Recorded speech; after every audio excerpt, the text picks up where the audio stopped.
After the end of World War II, the world was split into two, East and West. This marked the beginning of the era called the Cold War.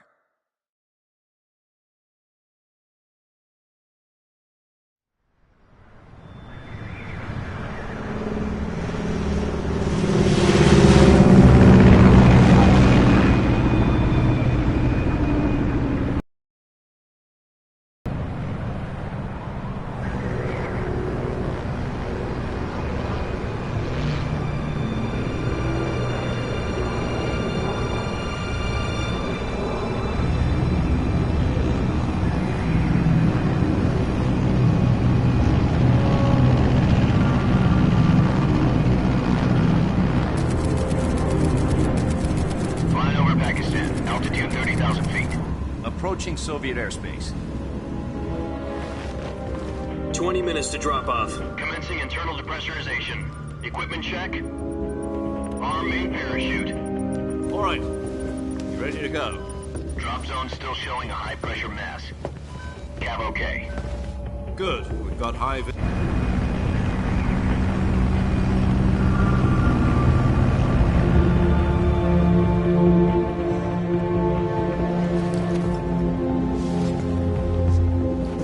Put out that cigar.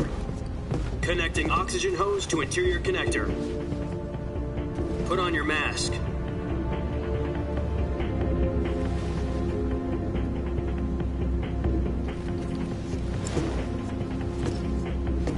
Does this panty waste know what he's doing? Approaching release point. Hey, are you deaf? He said put out the cigar and put on your mask.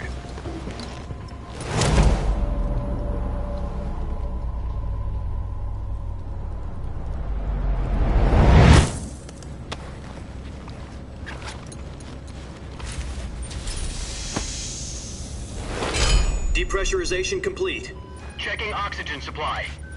6 minutes to drop off. Opening rear hatch.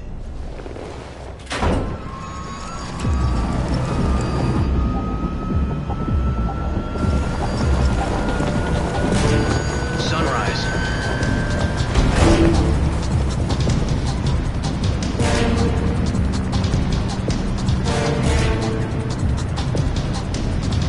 External temperature minus 46 degrees Celsius. 2 minutes to drop off. Stand up.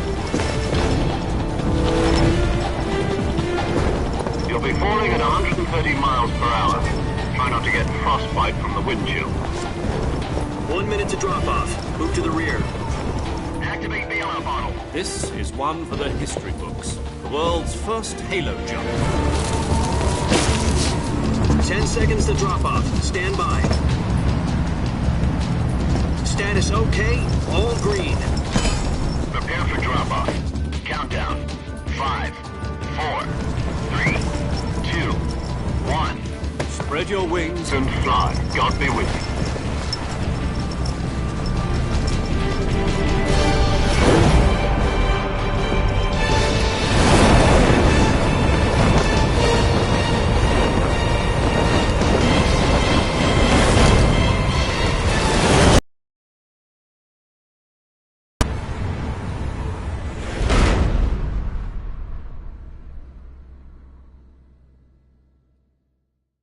Jack, I've got some important news. The head of the CIA has finally given us the green light for the virtuous mission. Virtual mission? No, the virtuous mission. The future of our Fox unit depends on it. If it succeeds, we'll be officially organized into a unit. Virtuous mission? Sounds like some kind of initiation ritual. You know, don't get cocky. This isn't a training op. Right. So what exactly is this wonderful mission? Well, about 2 years ago, a certain Soviet scientist requested asylum in the West through one of our moles. His name is Nikolai Stepanovich Sokolov. He's head of the OKB 754 Design Bureau, one of the Soviets' top-secret weapon research facilities, and the East's foremost expert on weapons development. Sokolov? Isn't he that famous rocket scientist? The very same. On April the 12th, 1961, the Soviets achieved the first manned spaceflight in history. The Earth was blue, but there was no God. Well spoken. The rocket that carried Yuri Gagarin to orbit was the A-1, known as the Vostok rocket. Sokolov is said to be the man most responsible for the multi-engine cluster used in that rocket. After Gagarin's flight, Sokolov left rocket development to become the head of the newly established Design Bureau. From a lowly technician to head of a design bureau, that's quite a success story, so why do you want to defect? It seems he'd become afraid of his own creations. Afraid? Call it a crisis of conscience. And for that, he left his country and his family behind and went over the fence? Not exactly. One of his conditions was that his family was also to be taken safely to the west. We used a mole to get the family out first and succeeded in sneaking Sokolov over the Berlin Wall shortly afterwards. I was the one who conducted the operation. The security on the eastern side was still full of holes back then. Then what? We got Sokolov over in one piece, but the whole ordeal had left him exhausted, and we checked him into a hospital in West Berlin. It took him 2 weeks and more than 600 miles to get from the research facility in the Soviet Union to Berlin. He was in no condition to say anything coherent. And it was only a week later that we had something much bigger on our hands. The Cuban Missile Crisis. October the 16th, 1962, President Kennedy received word that the Soviets were in the process of deploying intermediate-range ballistic missiles in Cuba. The President demanded that the Soviets dismantle and remove the missiles. At the same time, he announced a naval blockade to prevent further missile shipments from reaching Cuba. But the Soviets didn't back down, instead placing their armed forces on secondary alert. Soviet transport ships carrying missiles continued on course towards Cuba. US and Soviet forces went on alert for an all-out nuclear war. Frantic negotiations were conducted through the UN's Emergency Security Council and unofficial channels to end the hair-trigger standoff. Finally, on October the 28th, the Soviet Union agreed to remove its missiles from Cuba, and so the world avoided a nuclear holocaust. But in order to get the Soviets to pull their missiles out, we had to make a deal. You mean the one where the Anyway, they had no strategic value whatsoever to either the US or the Russians. The Turkey deal was a ruse, a cover story that was fed to the other intelligence agencies around the world. So what did the Russians really want? Sokolov. They wanted us to return Sokolov. You mean the Soviets pulled out of Cuba just to get their hands on Sokolov? That's right. What the hell was he working on? At the time, we had no idea. We were running out of time. It was either give up Sokolov or risk full-scale nuclear war. In the end, we had no choice. President Kennedy gave in to Khrushchev's demand. The next day, I got Sokolov out of the hospital, handing him over to agents on the eastern side. Sokolov kept on screaming, "Save me," until he disappeared from my sight.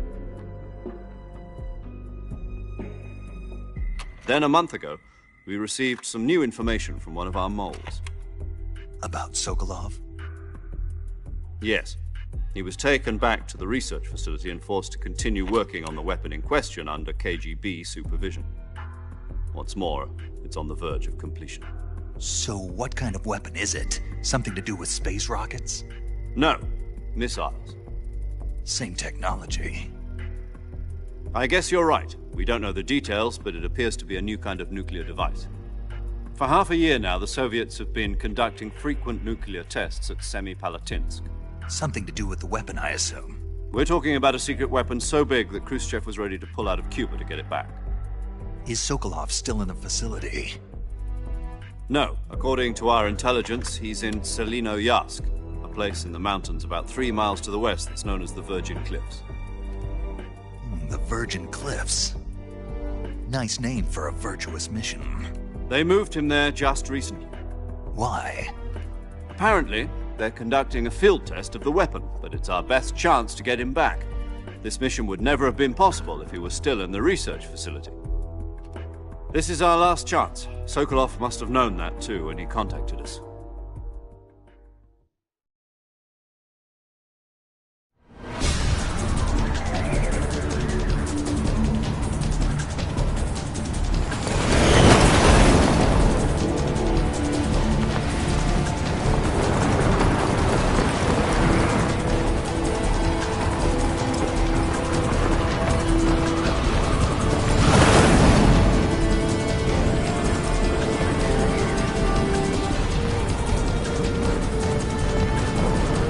up, Jack. Your mission is to infiltrate Selino-Yarsk in the Soviet mountains, ensure the safety of Sokolov, and bring him back to the West.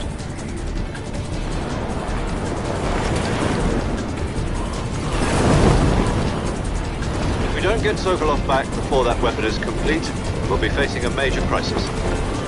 The clock is ticking.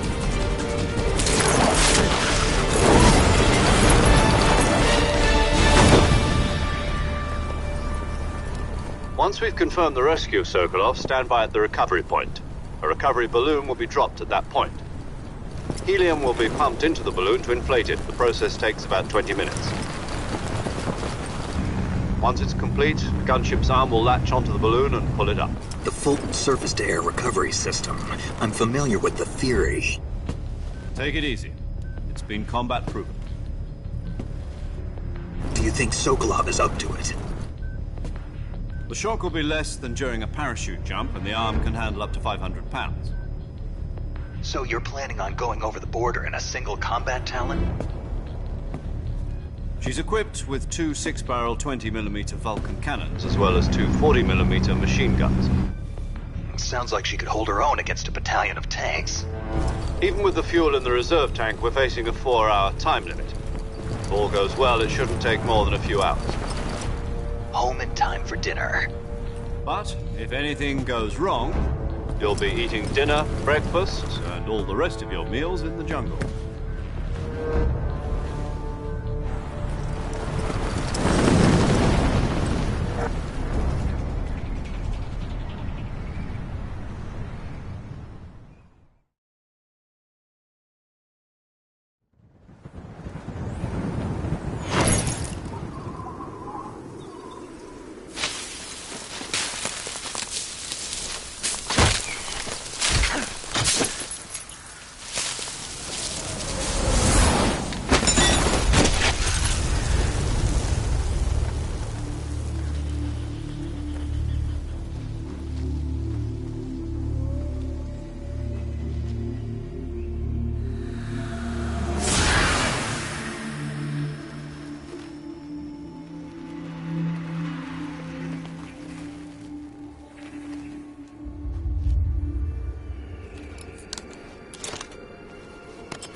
Listening in.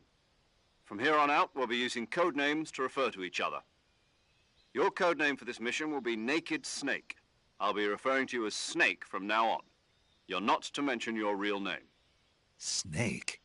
What, you don't like snakes? What do you mean? Well, you've eaten one before, haven't you? In survival training. I'm glad to hear that. I don't know if I'd ever order one in a restaurant, but... Be careful, you might not have a choice. What about you, Major? What should I call you?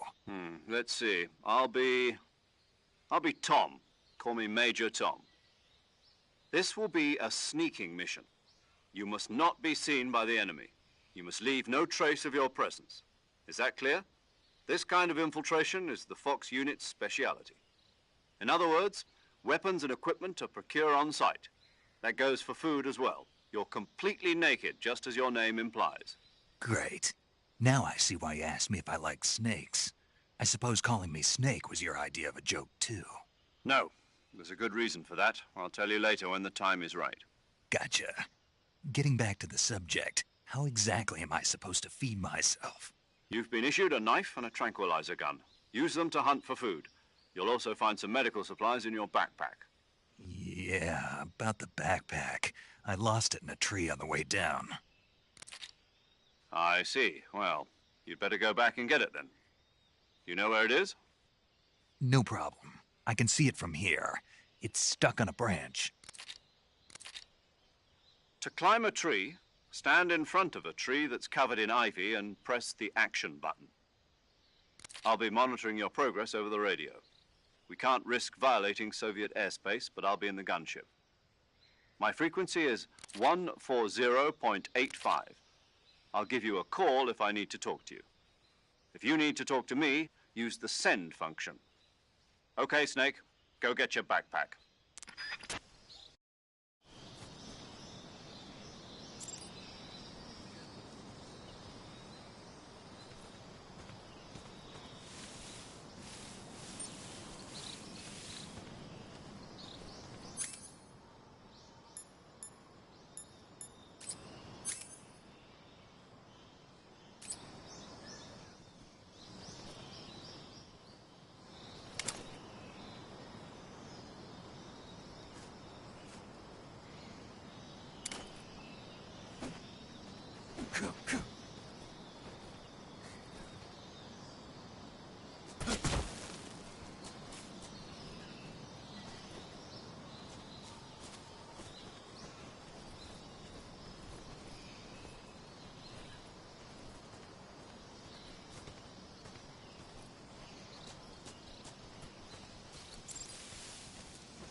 I see you've retrieved your backpack, Snake.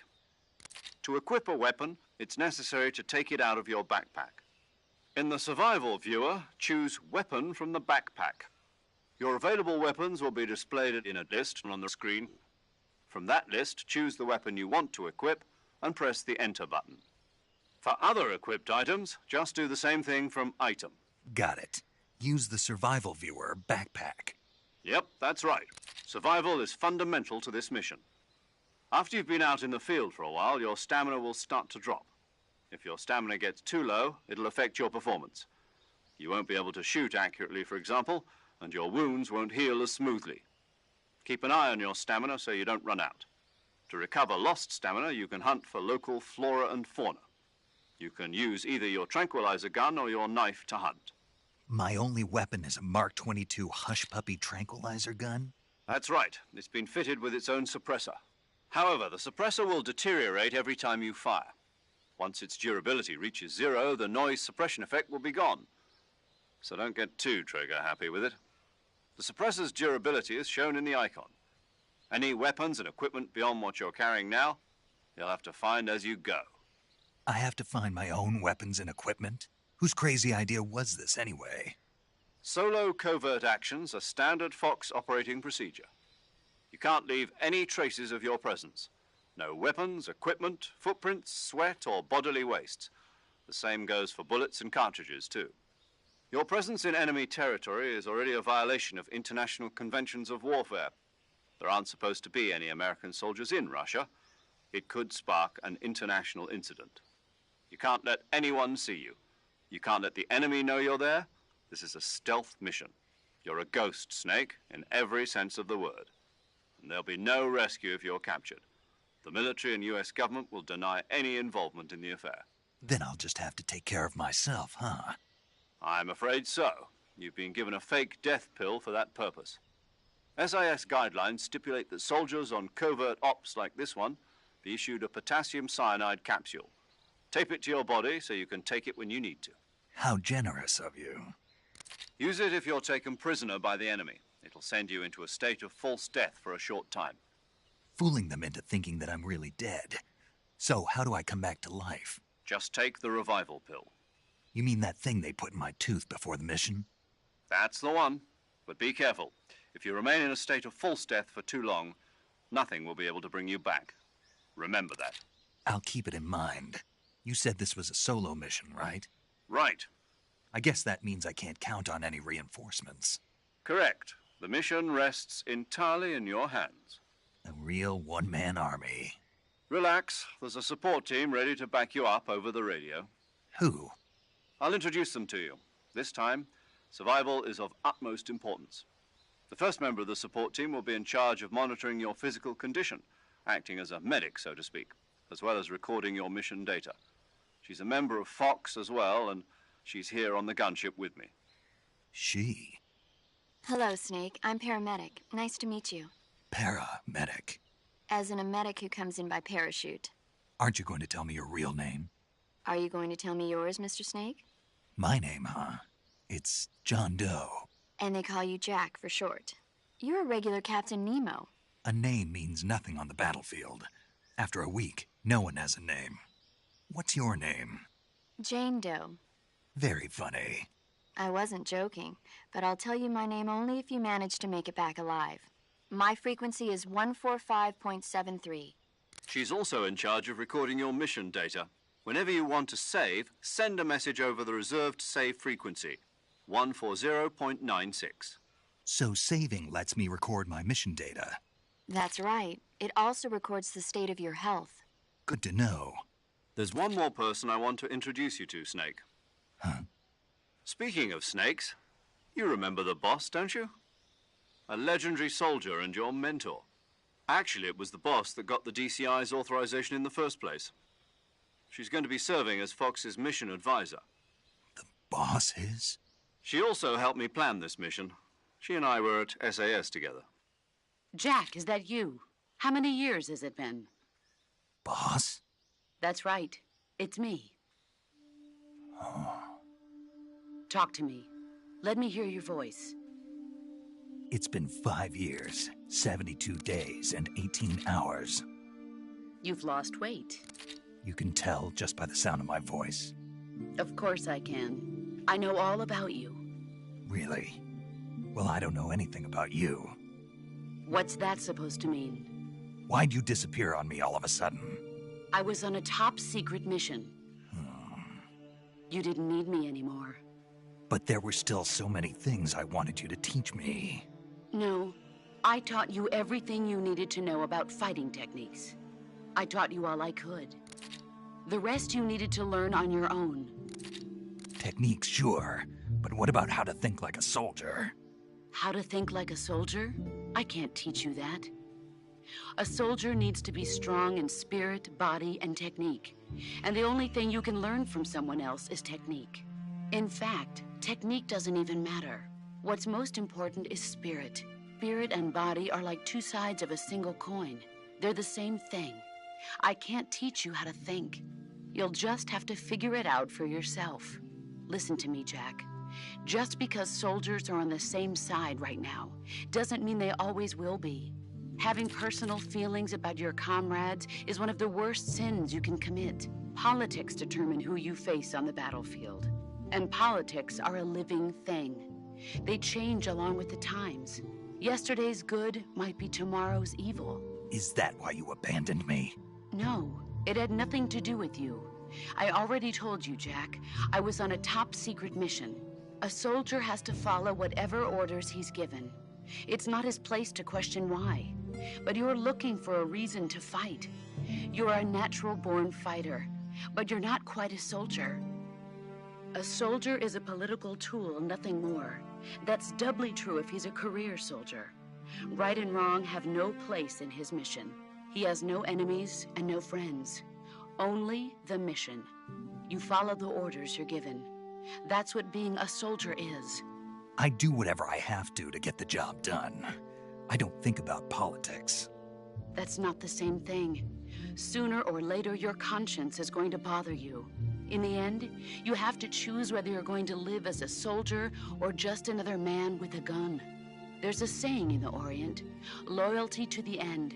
Do you know what it means? Being patriotic. It means devoting yourself to your country. I follow the president and the top brass. I'm ready to die for them if necessary. The president and the top brass won't be there forever. Once their terms are up, others will take their place. I follow the will of the leader, no matter who's in charge. People aren't the ones who dictate the missions. Then who does? The times. People's values change over time, and so do the leaders of a country. So there's no such thing as an enemy in absolute terms. The enemies we fight are only enemies in relative terms, constantly changing with the times. As long as we have loyalty to the end, there's no point in believing in anything, even in those we love. And that's the way. The only thing we can believe in with absolute certainty is the mission, Jack. All right, but do me a favor. What is it? Call me Snake. Snake. Oh, right. Your code name is Snake. It suits you well. That's right. The legendary unit that the boss put together during World War II was a snake. The Cobra unit, a group of heroes that brought the war to an end and saved the world. As long as you've got a legendary hero backing you up, you'll be fine. Isn't that right, Snake? Yeah, I can't think of anyone else I'd rather have with me. Oh, and one more thing, boss. Yes? It's good to hear your voice again. Same here. After all, who knows if either of us will make it out alive? Snake, you were always best at urban warfare and infiltrating buildings. But this is the jungle. Survival is going to be key. Those CQC techniques I taught you are sure to come in handy. CQC? Close quarters combat, huh? I've been in the Green Berets for the past few years. I'm probably pretty rusty. Not to worry. I'll be here to help you remember. After all, this is your first actual survival mission. I'll be supporting you over the radio. Where are you, boss? Next to the Major? The boss is communicating with us by radio from aboard a Permit-class submarine in the Arctic Ocean. My frequency is 141.80. Call me if you need my advice on battle techniques. Gotcha. Your mission is to retrieve Dr. Sokolov. Dr. Sokolov is being held in an abandoned factory located to the north of your current position. Avoid heavy combat and don't let anyone see you. Don't forget that this is a stealth mission. Snake, try to remember some of the basics of CQC.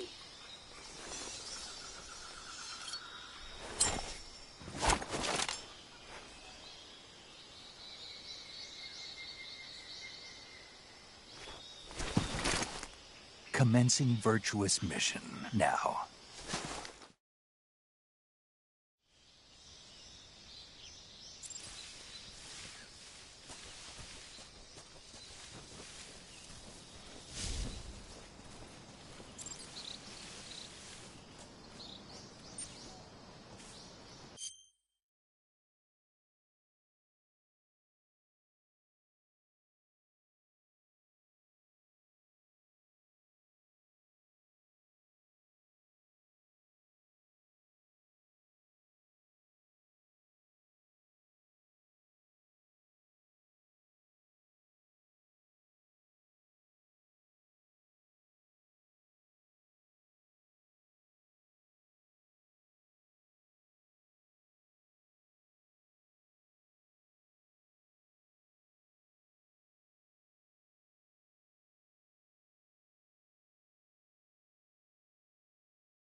Major, I've spotted 2 enemy soldiers. They're probably KGB troops sent to guard Sokolov. AK-47s and grenades.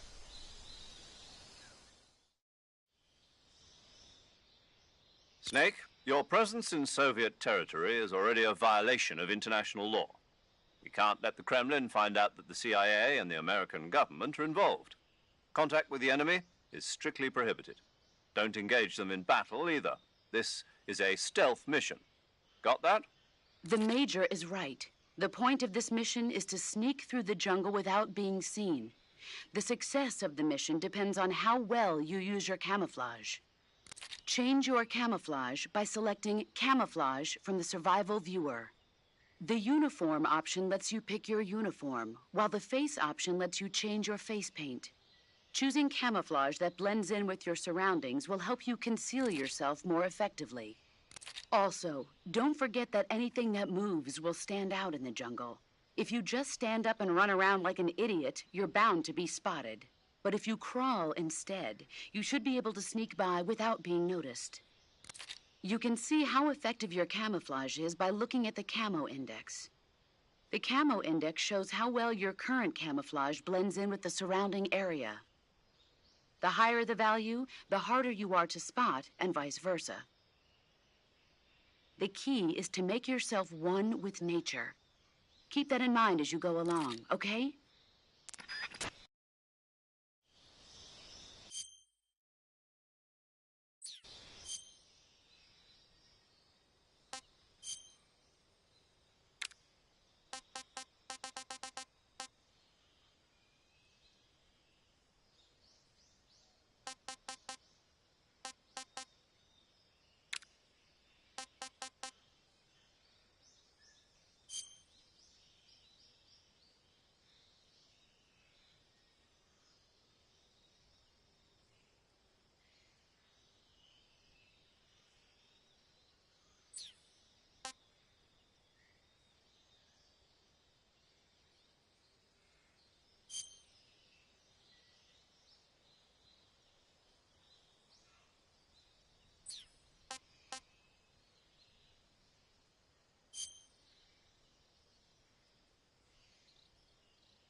Saving the game, Snake?